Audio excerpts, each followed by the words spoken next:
Hey, Grian! I got an enchanting table. Isn't this amazing? Wait, what? Yup, I was kinda sad that I no longer have the monopoly for the sugarcane and stuff. And the swindling for the paper thing kinda didn't work. And now we can have the monopoly for all the enchanting in the server.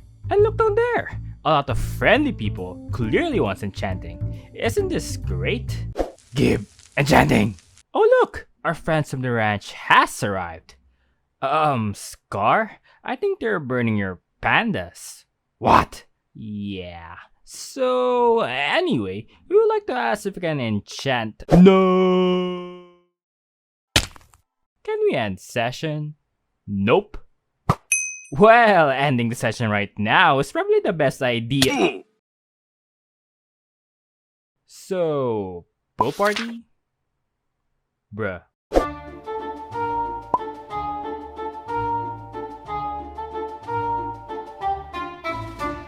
So yeah, Double Life. And now, the server went from being sort of peaceful, and then just 3 sessions in, and it went in this whole chaotic mess.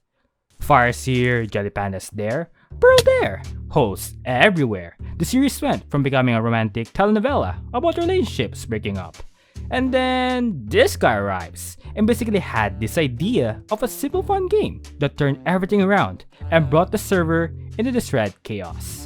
At the rate of how the players are dying in this moment, we can see the series ending in the next session. With all this chaotic madness, let's begin with day 3. In this session, this is like the calm before the storm, where everyone just went into their own ways of gathering resources, building their bases, trust exercises. And then there's Pearl, who went on around the server trying to just have some friends, because everyone basically fears her. But this fear culminated into having some sort of friends, since Martin and Randog fears her chaotic nature of 5 AM Pearl, that they decided to be on the good side of her and form an alliance of the Broken Hearts Club.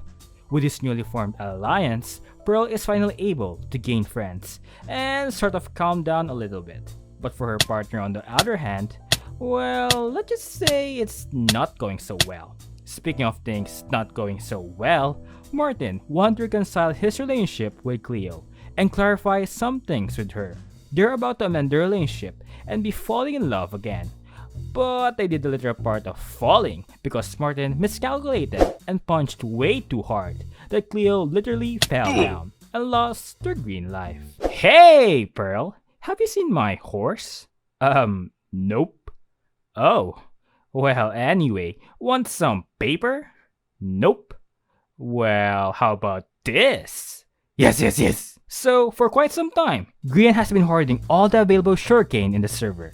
And this hoarding of sugarcane is proven to be useful for building a supply of paper that can be used for making TNT. At first, no one really cared about the sugarcane and everyone was too focused with getting the horns and stuff. But Grian went ahead and grabbed all the sugarcane in the server and monopolized in this resource. With this, he eventually told his partner Scar, and he devised a plan to swindle some materials from the other players in exchange for pieces of paper.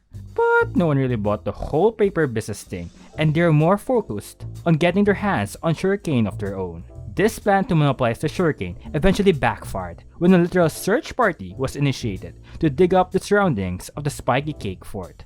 Many hosts later, and the dig party eventually found the hidden farm and took the sugarcane for themselves.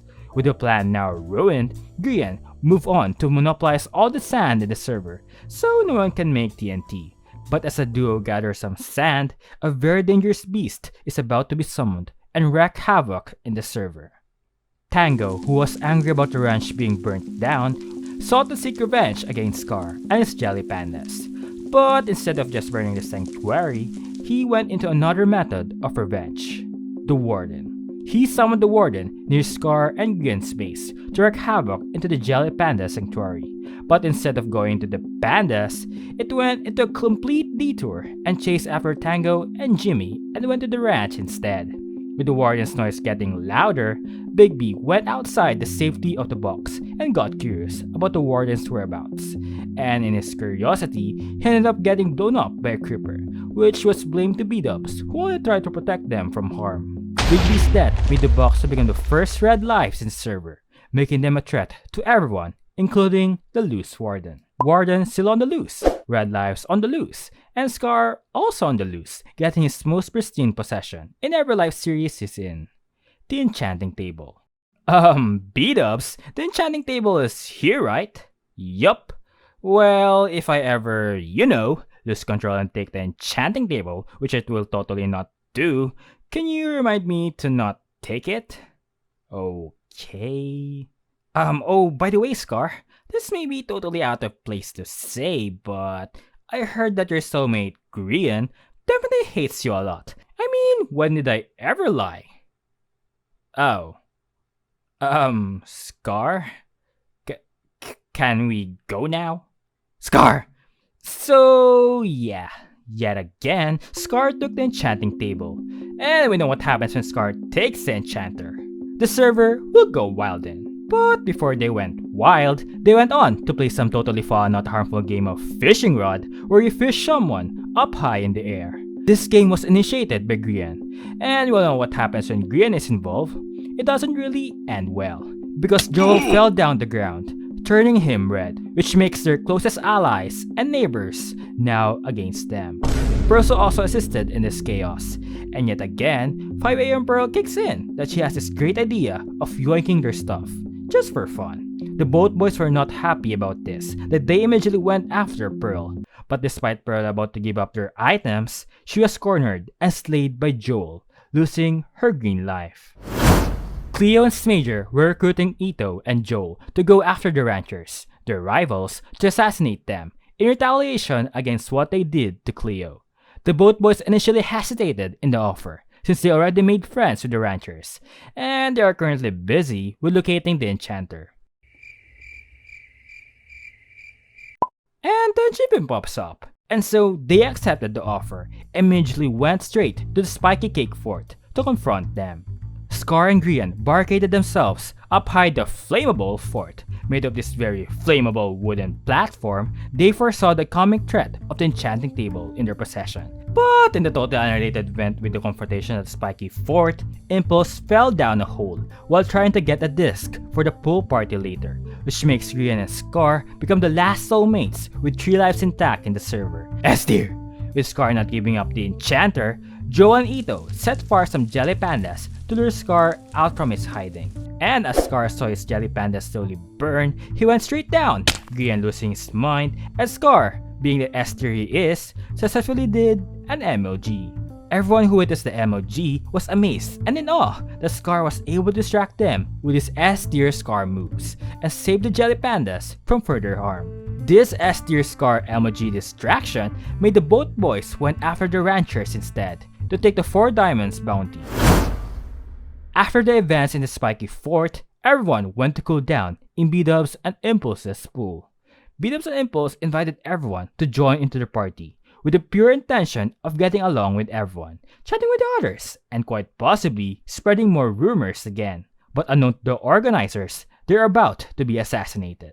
As the sun is about to rise, Rendog appeared into the party, and then zombies appeared out of nowhere that everyone started to panic. At the very end of the session, Rendog was able to catch and slay B-Dubs inside his home, that made them to lose their second life and turn red. With Grian and Scar now the only remaining duo in green, they are now bound to be targeted. The Reds from last session banded together and formed the Red Army, with their main goal of taking the green life of Grian and Scar. Why are you guys here? Oh wait, Grian? I got this. Ahem. Hey, Pearl! Want to torture Scott? Yes. Bruh. So, after bribing Pearl with torturing our soulmate, they seek refuge to Pearl's tower, since they thought that the unhinged 5am Pearl will scare the Reds. The other Yellows came to assist Pearl, but they insisted that the duo leave the place, since they don't want to get involved. But the Reds eventually found them, and the Yellows are definitely now involved and trapped in Pearl's tower. As the Reds slowly climb up the tower, Grian and Scar fled and went into hiding once again. But their hiding place may not be the best spot, since near them, they're activating a spawner, which spawned a lot of zombies that made a lot of noise. And in their curiosity, they went outside and dig towards the noise. but the Red Army were able to ambush them, and Scar, out of panic, fell into the hole and died. Well, that's one way to handle it. I wonder who is next. Well, it's definitely not me, that's for sure. Oh. Wait, Jimmy is the first dead? Yay! So, yeah, Jimmy is known to be the guy that everyone likes to mess around with. But in this life series, he is known for one thing. That he carries the tradition, the curse, of being the first player to die in the series. Speaking of being well known, Scar is also well known to losing a lot of lives in quick succession. Scar being Scar was able to die again from a Skulk Center trap made by the both boys. Scar wanted to burn the relationship to the ground as means of seeking revenge, and so he had someone do it for him. As they watched the relationship burn, Joel and Ito were furious and set out to the other bases and chanted that if the ship burns, everything burns. As the server went into total anarchy, the server was always in anarchy, it eventually made its way to the box. Together with Big B, they made their last stand to defend their home and entered the box to fend off the invaders. Grian is able to impale Randog by dropping a stalactite, but as he is so bounded with Big B, he also perished. Guys? You guys good? I hate it here.